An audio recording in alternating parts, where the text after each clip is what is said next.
Oh hey, didn't see you there. Just scrambling up some goods for our game later. Did you think we scrambled eggs here? Oh no. In this house, we scrambled pigs.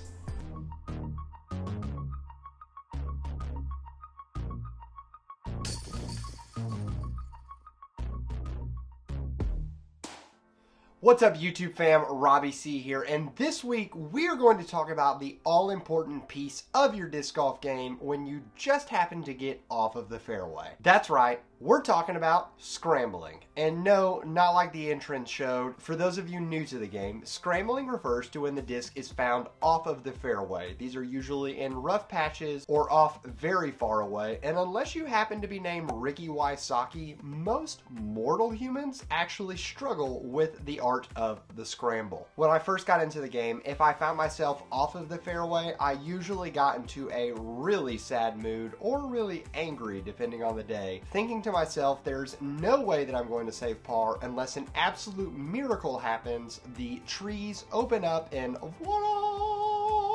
There is my line to the basket. One of the major keys to scrambling is being able to throw unique shots. And it sounds weird, but I don't want to cover those during this video. Danny over at Dynamic Discs did a phenomenal job making a video about this exact topic. And so you should definitely go check it out. And the link is in the description below if you missed the link up here to the right. But if you know me and you know this channel, it's not just all about physical ability. I believe there are 3 mental choices you can take to start scrambling better during your next round. And there is one overarching principle that goes into all 3 of these. The 3 areas I believe you can focus on to make better decisions while scrambling are gaps, height, and learning to take your medicine. The third one seems really obvious, but we're going to focus on it in a bit of a different light than I think most people approach this topic. What is the overarching principle to all 3 of these?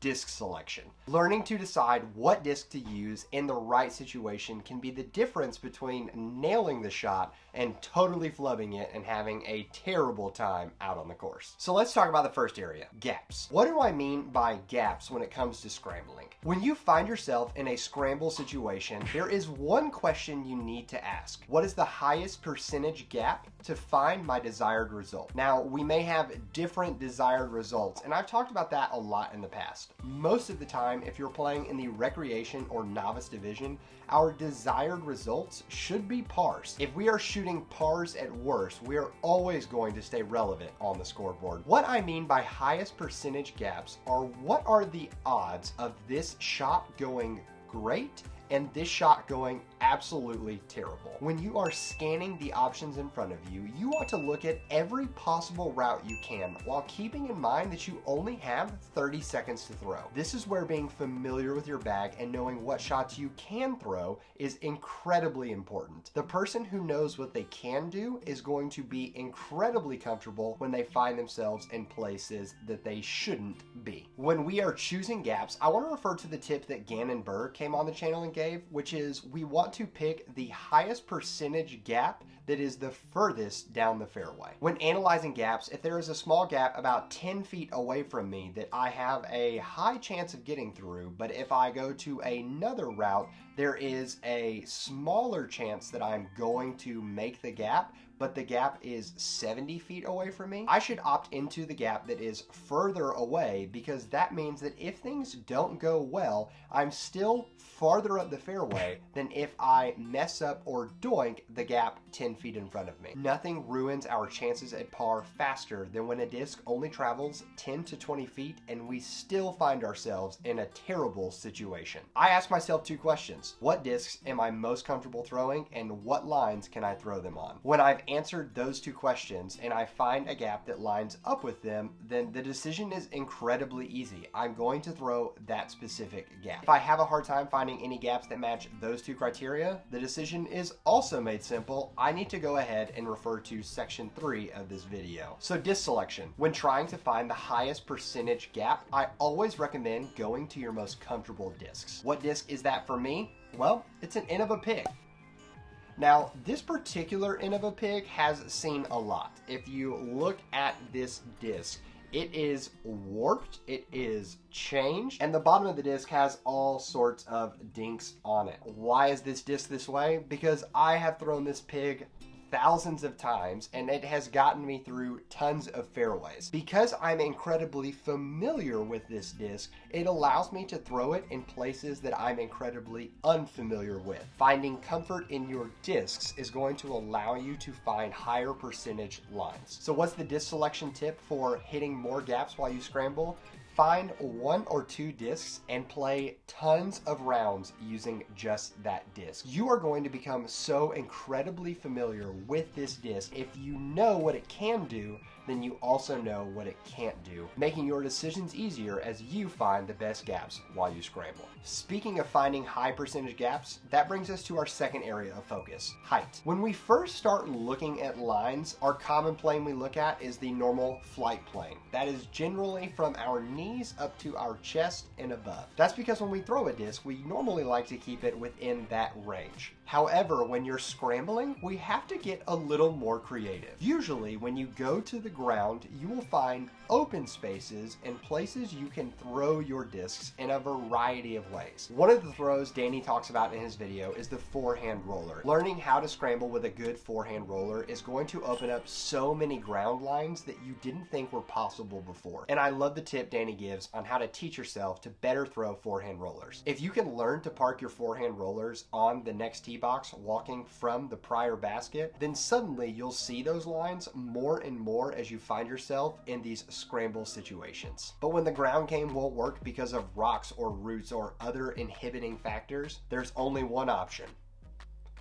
look up. My friends and I have a saying that when you're looking to the sky with a hope, a prayer, and an overstable fairway driver, you've probably found yourself in a terrible situation. And although that's not untrue, we do need to understand that when we look straight up, there are a lot of lines open and available to us. Learning how to throw discs over allows us to embrace and become one with the birds and find clean lines to the basket 9 times out of 10. If you're planning on going high over everything, well, you already heard me mention it. Overstable fairway drivers make an excellent choice for both forehands and backhands. When I'm looking at low lines on the ground, I either want something that is super rounded or really bladed. Honestly, the best way to learn how to use height to your advantage is to just get out on the course and play around with it. Learning to see those lines and understanding can you actually throw them opens up not only shots while you're trying to get to the basket, but it makes your scramble game even better. Let me know in the comments below, what are some of your favorite disc choices for going over all the trouble or rolling right past it on the ground? Speaking of trouble, we have to close out with the third area of focus on scrambling better, and that is taking your medicine. When people say take your medicine, it usually means you found yourself in such a terrible spot that you need to accept that it's not going to get any better.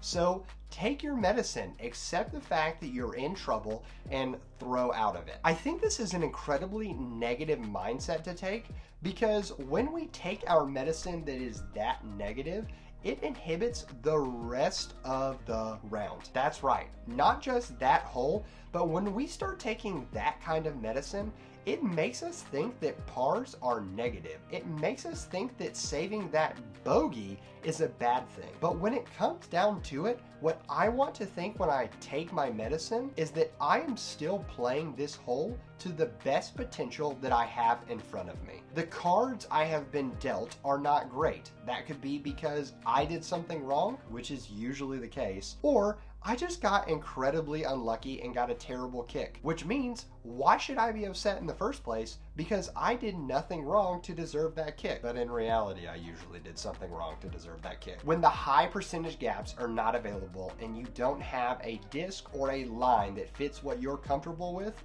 we need to accept that getting back to the fairway, even if we have to go backwards, is a better step than trying to advance through the rough. I would rather be 20 feet to my right and in the fairway than 60 feet forward, still in the middle of all of this garbage. When we find ourselves in terrible situations, our desired result should start to change. and that's okay. So let me be your Morpheus for a second. But because, you know, copyright things, I can't give you a red and blue pill, so instead we'll go with green and purple. The purple pill is the decision that pitching out and going back to the fairway is totally a terrible idea, and when you do this, you are an utter and complete failure, and trying to just take a par or worse is because you are absolutely garbage at this game. You can take this medicine and begin to tell yourself how bad of a human being you are and that you should probably sell all of your discs here in the future. Yeah, it's a super inviting pill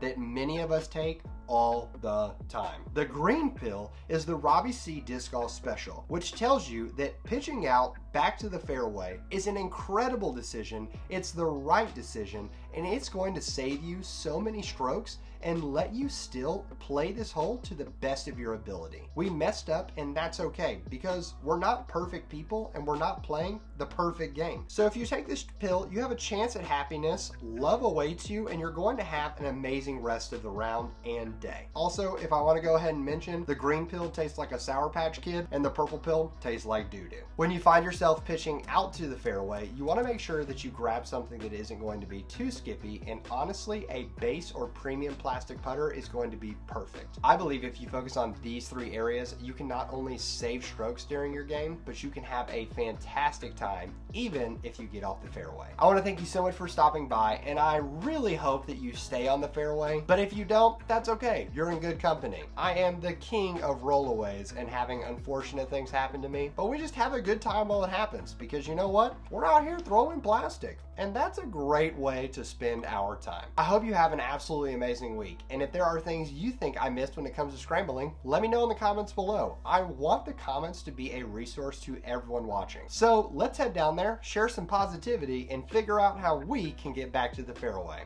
But for now, I'm gonna leave you with the birdie.